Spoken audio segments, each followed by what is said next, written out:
Donc de guide sur comment procéder lorsqu'on demande la convergence d'une intégrale. Je précise bien, hein, c'est face à la question est-ce que l'intégrale converge ou diverge et pas calculer l'intégrale.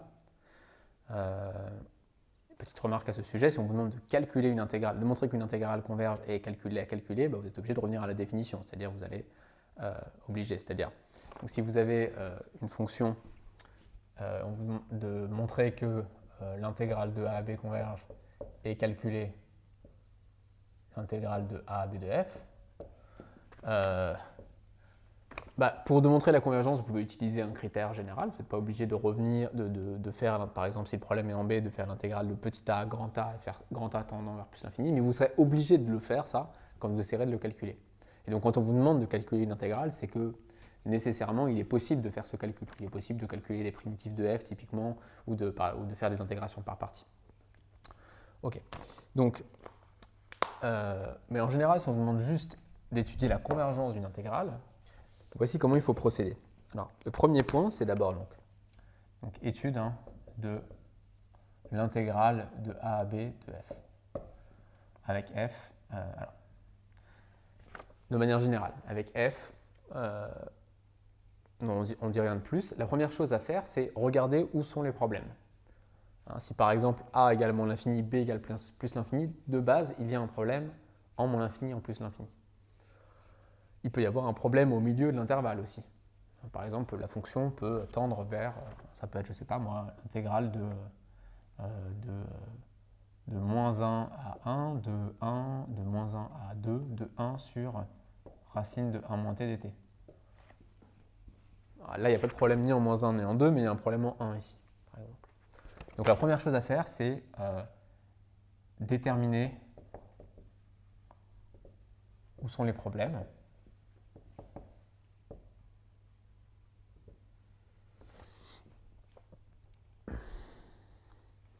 Alors, si ces problèmes se réduisent aux bornes de l'intervalle, A ou B ou les deux, ça viendra de quoi? Ça viendra du fait que la fonction est continue par morceaux sur AB. Donc en disant ça, vous dites « Ah, je peux calculer les intégrales de f sur tout intervalle strictement inclus dans AB. » Si f est continue par morceaux sur AB, alors je vais l'écrire sur I ici, I étant AB fermé, ouvert, ça dépend des situations. Si f est continue par morceaux sur I, dire ça, quand vous dites f est continue par morceaux sur I, vous en déduisez qu'elle est localement intégrable sur I. Elle est localement intégrable sur I.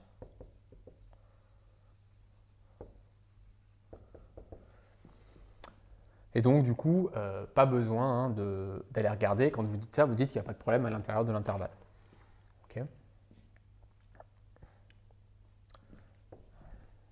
Les problèmes ne peuvent être qu'en A ou B. Quand A et B, ça peut être les deux, ça peut être seulement un des deux. Si, alors, donc toujours dans la catégorie déterminer où sont les problèmes, s'il y a un problème, alors, donc ce qu'on va faire, je finis là-dessus, si f est continue par morceaux sur I, s'il y a des problèmes en A et B, si les problèmes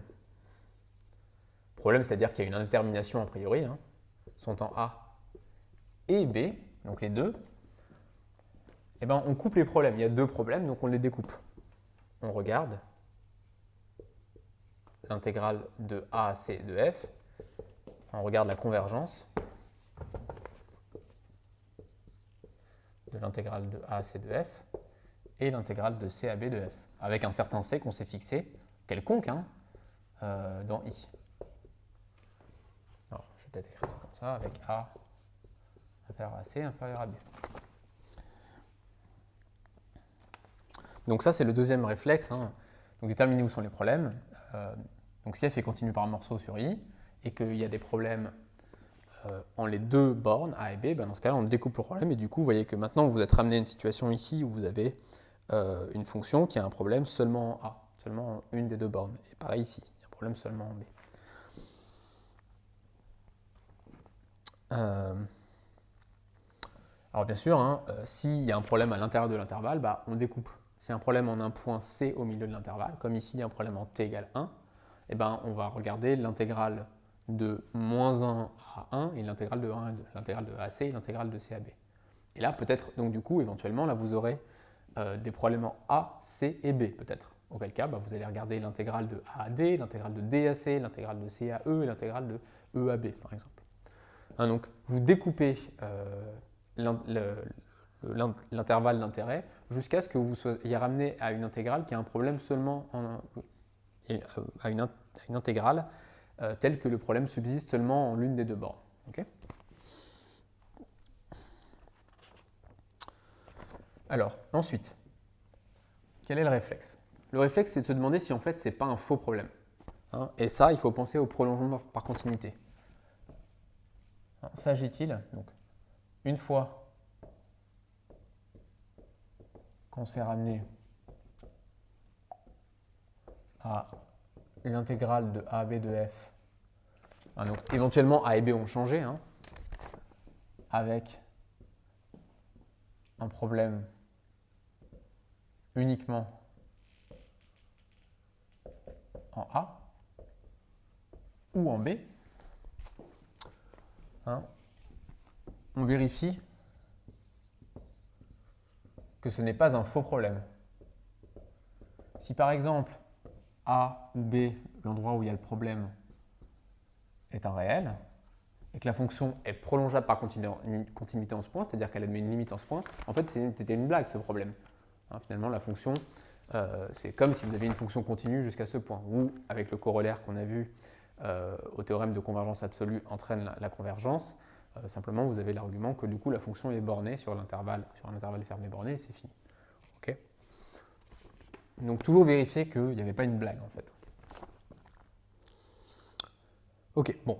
Si vous n'êtes pas dans cette situation-là, hein, que en fait, le problème se résout un petit peu de lui-même, bah dans ce cas-là, bah, si f est positive, si f est supérieur ou égal à 0, on utilise, et c'est systématique ça, hein, les théorèmes de comparaison.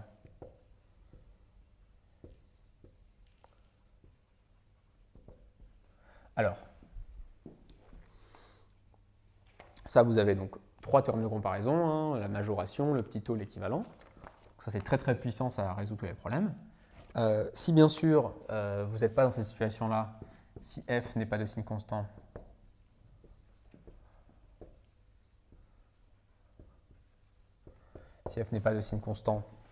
on regarde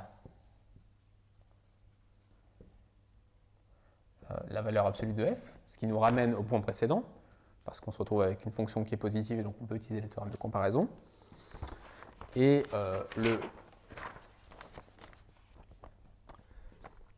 de manière générale, si l'intégrale de A à B de f diverge, donc autrement dit vous ne pouvez pas conclure, hein, donc si vous avez un peu déroulé ce programme, eh bien la seule option c'est on revient à la définition, c'est-à-dire qu'on essaie en fait de démontrer qu'un certain truc admet une limite.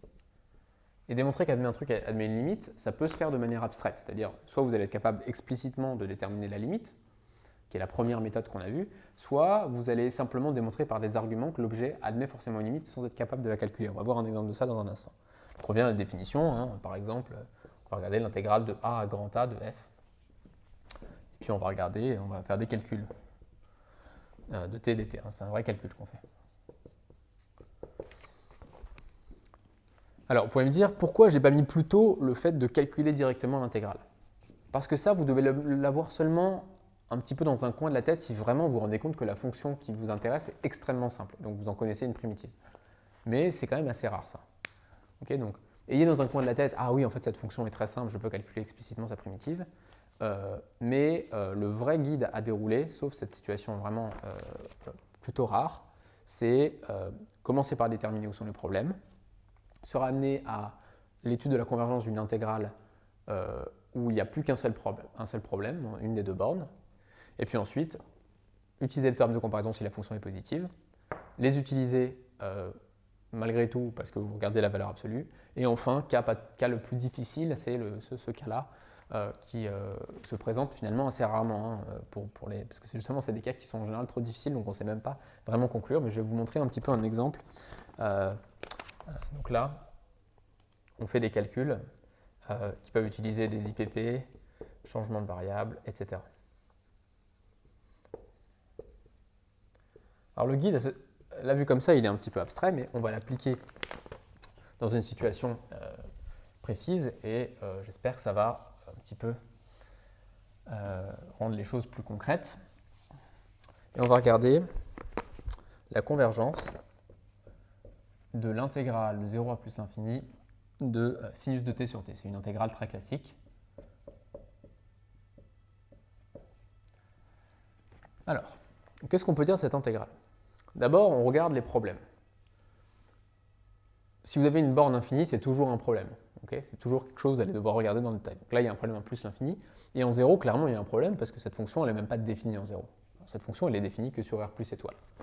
Mais il n'y a pas de problème ailleurs. Donc ça, déjà, on va le signaler en disant que l'application qui a t associée, je vais l'appeler f sinus de t sur t, est continue sur LMC infini, sur R plus étoile. Donc en écrivant ça, j'ai explicité le fait que il n'y a pas de problème à l'intérieur de l'intervalle.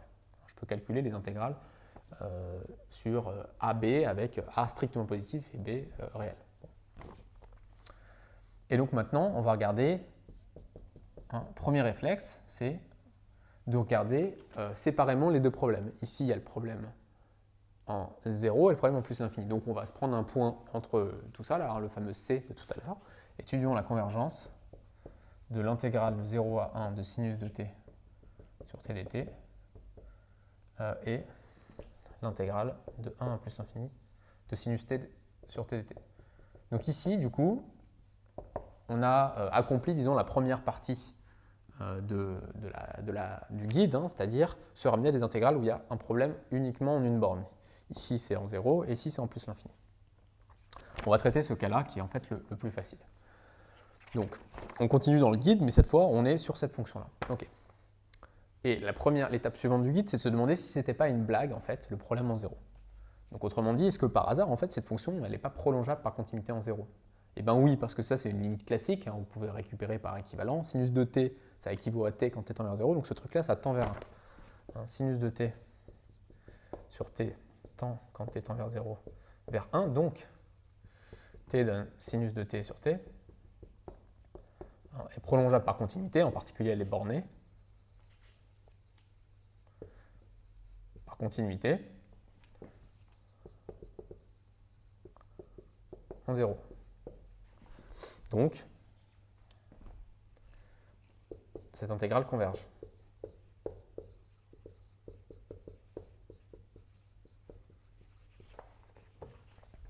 Ok. Maintenant, on va regarder l'autre. Alors pour l'autre, malheureusement, les choses sont un petit peu plus compliquées. Déjà, le premier réflexe, c'est de constater que cette fonction, elle n'est bien sûr pas de signe constant. Donc on n'a pas le droit directement au théorème de comparaison, il va falloir prendre la valeur absolue. Donc le premier réflexe, ce serait d'écrire quelque chose du style sinus de t sur t est plus petit majoré le sinus par 1. Mais malheureusement, ça ne nous aide pas ça, parce que l'intégrale de cette fonction diverge sur 1 plus l'infini, donc ça ne m'apporte aucune information là-dessus. Peut-être que ça, c'est suffisamment petit pour que son intégrale converge, ou c'est quand même gros, et son intégrale diverge, je ne peux rien dire a priori. Alors, ça, c'est un exercice un peu difficile, en fait, que je ne vais pas faire, mais on peut montrer que l'intégrale de la valeur absolue diverge. Donc, je le mets, on peut montrer. Donc, disons, si vous devez résoudre cet exercice, vous devez juste constater que vous n'arrivez pas à faire, c'est trop difficile, ça se voit assez bien, on ne voit vraiment pas trop comment, il faut un peu travailler pour arriver à démontrer que l'intégrale de la valeur absolue de la fonction diverge sur l'intervalle 1 plus l'infini. Okay. Donc, en tout cas, on est démuni si on essaie d'utiliser cette technique qui consiste à prendre la valeur absolue. Mais voilà, je mentionne qu'on peut montrer qu'effectivement, en fait, cette technique ne permettrait pas de conclure parce que l'intégrale de la valeur absolue diverge. Et on va voir en fait que l'intégrale de la fonction converge. Ok, bon bah donc en fait là on est arrivé au bout du guide. Donc on va revenir à la définition, puis on va essayer de faire des calculs pour se faire une petite idée. Donc, soit a strictement supérieur ou égal à 1, on va calculer l'intégrale de 1 à 1 de 1 à a de sinus de t sur t dt. Alors, là ce qui est intéressant, c'est justement dans cet exemple, c'est qu'on va se rendre compte qu'il est impossible de calculer explicitement, vous ne connaissez pas, et il n'existe pas de primitive usuelle à la fonction sinus de t sur t. Mais on va quand même réussir à montrer que cet objet-là admet une limite quand a tend vers plus l'infini. Et comment? Eh bien, en se ramenant à des objets sur lesquels on a des informations. Donc on va faire une intégration par partie. Cette intégration par partie est tout à fait licite, parce que sur 1 grand A, cette fonction elle est C1, donc je peux intégrer par partie. Et ici, l'intégration par partie, l'idée ça va être quoi? Ça va être on n'arrivait pas avec cette majoration-là parce qu'au dénominateur, on a t une puissance trop petite. Donc on va faire monter la puissance du dénominateur. Comment on va faire? Donc on va faire une intégration par partie. Donc pour faire monter la puissance de 1 sur t, il va falloir que je le dérive. Donc 1 sur t, c'est ce que je vais dériver, et sinus t, c'est ce que je vais intégrer. Donc ici, je vais avoir la partie tout intégrée. Donc 1 sur t, c'est ce que je vais dériver, donc ça vient ici. Et sinus de t, je l'intègre, donc dans la partie tout intégrée, il va venir en moins cosinus de t. Et puis ensuite, là, je vais avoir moins l'intégrale de 1 à grand A. Donc je vais avoir donc j'ai la dérivée de 1 sur t, c'est-à-dire moins 1 sur t carré, fois moins cosinus de t, dt. Voilà, donc je fais le calcul. À ma gauche, j'ai moins cosinus de a sur a, plus 1, plus cosinus de 1. Et puis à ma droite, des moins, j'en ai 3, donc finalement ça me fait juste moins l'intégrale de 1 à 1, de 1 à a de cosinus t sur t carré dt. Donc, je n'ai pas avancé dans ma quête d'un calcul explicite de la limite de ce truc-là. Comme je le disais, en fait, on ne peut pas faire ça. Enfin, on peut pas. On peut, mais c'est vraiment difficile. C'est un exercice beaucoup plus difficile que de trouver il y a des techniques pour arriver à calculer cette intégrale, mais qui passent typiquement par des fonctions de des intégrales à paramètres. Mais par contre, c'est intéressant parce que là, je me suis ramené à la constatation suivante. J'ai obtenu l'objet qui m'intéresse comme la somme de 3 termes. Une constante, ça ne me dérange pas vraiment. Un objet qui clairement admet une limite quand a tend vers plus l'infini, puisque c'est le produit du cosinus qui est borné par 1 sur a qui tend vers 0. Et un nouvel objet qui est une nouvelle intégrale en fait. Et comme ce truc-là admet une limite, la convergence de cette intégrale est équivalente à la convergence de cette intégrale. Mais c'est la convergence de cette intégrale, elle va être plus aisée à établir parce que justement on a fait monter la puissance de t. Je ne dis pas que c'est une idée facile de faire ça, mais c'est un exemple où on arrive à conclure à la convergence en manipulant l'objet directement et sans avoir la limite explicite. Qu'est-ce qui se passe? Donc cosinus de a sur a, c'est plus petit que 1 sur a, ça tend vers 0 quand a tend vers plus l'infini. Donc j'en déduis que cosinus de a sur a tend vers 0 quand a tend vers plus l'infini. Et donc, ce que je disais, cet objet-là converge, c'est seulement si cet objet-là converge. Donc, l'intégrale de 1 à a de sinus de t sur t dt admet une limite quand a tend vers plus l'infini, qui est la question qui m'intéresse. Si et seulement si,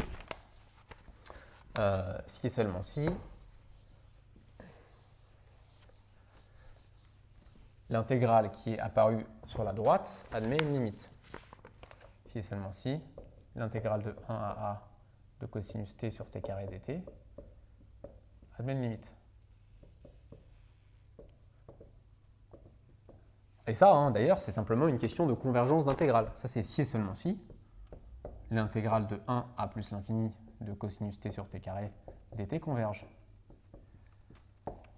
Donc, on s'est ramené à la convergence d'une autre intégrale, mais celle-là, ça va être beaucoup plus facile d'établir sa convergence. Pourquoi? Alors, comme pour l'autre, il n'y a pas de problème en 1, tout est en plus l'infini, donc je vais peut-être l'affirmer par cette phrase-là, cosinus. Cette fonction-là est continue sur 1 plus l'infini donc localement intégrable sur cet intervalle, sur 1 plus l'infini.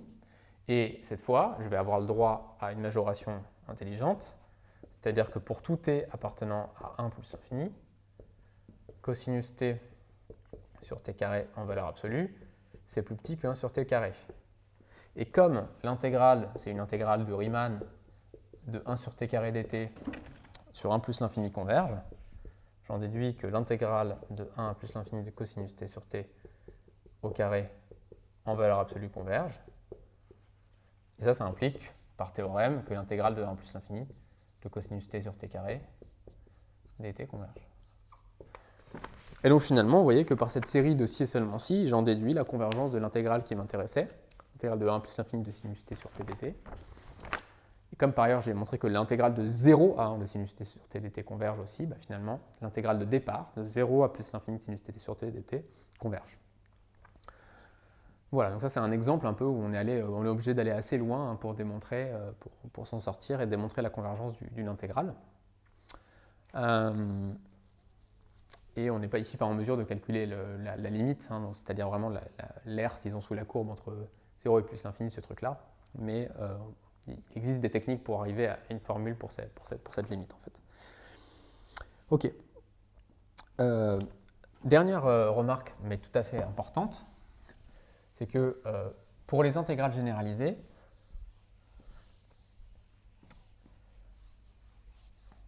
on a, alors plutôt pour les intégrales classiques, hein, l'intégrale de Riemann, on a des techniques pour essayer de calculer les intégrales qui sont des intégrations par partie et des changements de variables. Mais ça, c'est valable pour des fonctions continues par morceaux. En fait, il faut un peu plus éventuellement sur un intervalle. Donc, pour l'intégrale de a à b, pour calculer l'intégrale de a à b de f de t dt avec f continue par morceau sur AB, et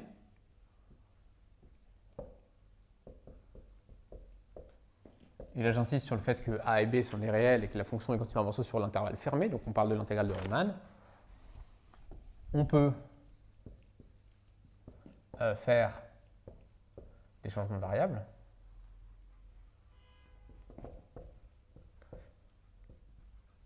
Et des intégrations par partie. Alors ça c'est si, alors dans la formule d'intégration par partie, si f et g sont C1. Donc pourquoi je rappelle ça, hein, parce que du coup vous avez le droit à ce type d'outil lorsque vous savez que la fonction est continue par morceau sur AB. Okay. Sinon, lorsque vous manipulez une intégrale généralisée, vous n'avez pas le droit de faire des IPP ou des changements de variables. Vous devez toujours vous ramener à cette situation-là. Donc l'intégrale sur un intervalle borné pour une fonction dont vous savez qu'elle est continue par morceau sur cet intervalle fermé borné, sur ce segment. Donc ça veut dire quoi ça? Ça veut dire que par exemple, on ne peut pas directement opérer ainsi sur des intégrales généralisées.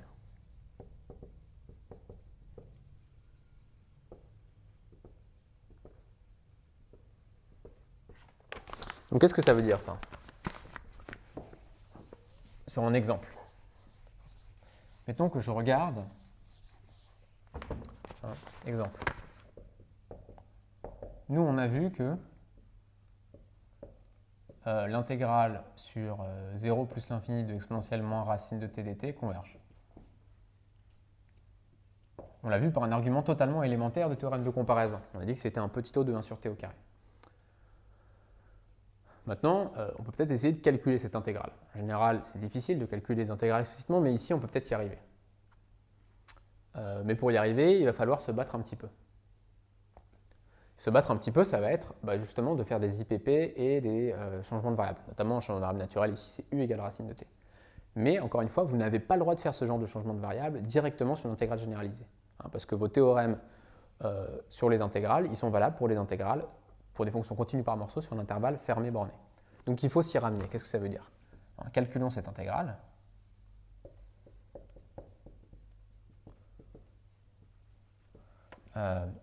eh ben, ce que je vais faire, c'est que je vais regarder. Hein, j'ai déjà, quand on a regardé cette fonction, on a affirmé qu'elle était continue par morceau sur R+. Donc elle est localement intégrable sur R+. Ça veut dire que j'ai tout à fait le droit de regarder. Ça veut dire que quand j'écris une intégrale, si je me donne A strictement positif, là, je suis en train de manipuler l'intégrale d'une fonction continue par morceau sur le fermé borné 0 grand A. Donc là, je peux faire des IPP, des changements de variables. Donc là, c'est parti, j'y vais. Mais attention, n'écrivez jamais l'intégrale de 0 à plus l'infini et vous faites un changement de variable u égale racine de t. Ok, ça ne va pas. Vous le faites pour l'intégrale de 0 à grand A, et puis ensuite, vous faites tendre a vers plus l'infini. Hein, donc on ne peut pas directement opérer sur des intégrales généralisées. On se ramène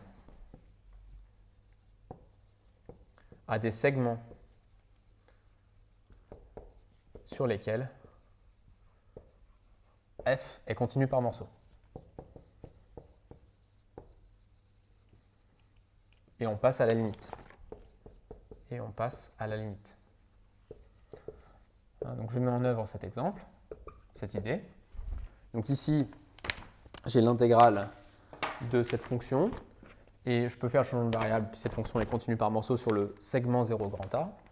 Changement de variable u égale racine de t. Alors ça fait quoi? Donc ça fait l'intégrale de 0 à racine de a. Du, ici ça fait 1 sur 2 racine de t dt, c'est-à-dire 1 sur 2u du dt. Et donc ce truc-là, ça fait simplement 2u exponentielle moins u du. OK? Et puis maintenant, vous voyez que pour essayer de me dépatouiller de cette intégrale, j'ai envie de faire une intégration par partie, c'est-à-dire de faire tomber le degré du u qui est là de 1, le dérivé. Et ça, je peux le faire parce que je manipule des fonctions de classe C1 sur le fermé borné 0 racine de a. Okay, si j'avais 0 à plus l'infini, l'intégration par partie aurait été complètement prohibée. Mais là, je peux y aller. Et j'obtiens quoi? Donc par intégration par partie, ici, je vais la partie toute intégrée. Donc 2u, je le dérive, ça fait 2 fois u, je le dérive, donc j'ai toujours 2u, donc c'est la partie intégrée, et exponentielle moins u, je l'intègre, donc ça fait moins exponentielle moins u, entre 0 et racine de a. Et puis ensuite, j'ai moins l'intégrale de 0 à racine de a, et maintenant, j'ai la partie, donc avec cette partie qui est dérivée, donc ça me fait 2. Et puis le moins exponentielle moins u, ça fait donc plus exponentielle moins u du. Ce qui était tout l'intérêt, c'est que maintenant je me ramène à un calcul d'intégrale d'une fonction dont je sais calculer une primitive, puisque le primitif de exponentiellement u, une primitive, c'est moins exponentiellement. Donc tout calcul fait, là, le membre de gauche, j'obtiens moins 2 racine de a exponentiellement racine de a. En 0, ça fait 0, puisque j'ai un u ici. Et puis ici, si je fais le calcul, ça fait 2 exponentiellement u. J'intègre moins exponentiellement u entre 0 et racine de a. Et donc au bout du calcul, j'obtiens quoi? J'obtiens moins 2 racine de a exponentielle moins racine de a plus, donc j'ai moins exponentiellement u, donc ça fait moins 2 exponentielle moins racine de a. Et puis à la fin, j'ai plus 2. Ok, et maintenant je vais faire tendre a vers plus l'infini. Alors, donc ce truc-là, on va montrer que ce truc-là met une limite quand a tend vers plus l'infini, donc ça redémontre que l'intégrale de 0 à plus l'infini de exponentielle moins racine de t dt converge, et en plus ça me donne ici la valeur. Par croissance comparée,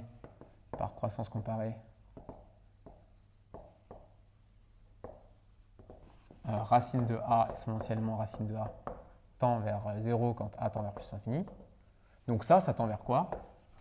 Ce terme-là tend vers 0, le 2 exponentiellement racine de a tend vers 0, et donc à la fin j'obtiens 2.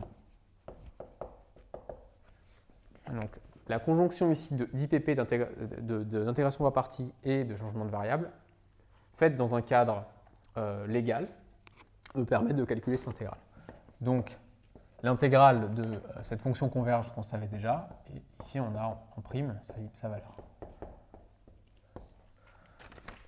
Voilà. Donc voilà un exemple de ce guide. Et j'insiste vraiment sur ce fait. Ne faites jamais d'intégration par partie ou de changement de variable directement sur les intégrales généralisées. Ramenez-vous à des intégrales sur des fermés bornés, sur des segments, sur lesquels la fonction que vous intégrez est continue par morceau. Voilà, donc ça met fin à ce cours sur les intégrales généralisées et qui est un prérequis pour parler notamment d'intégrales à paramètres.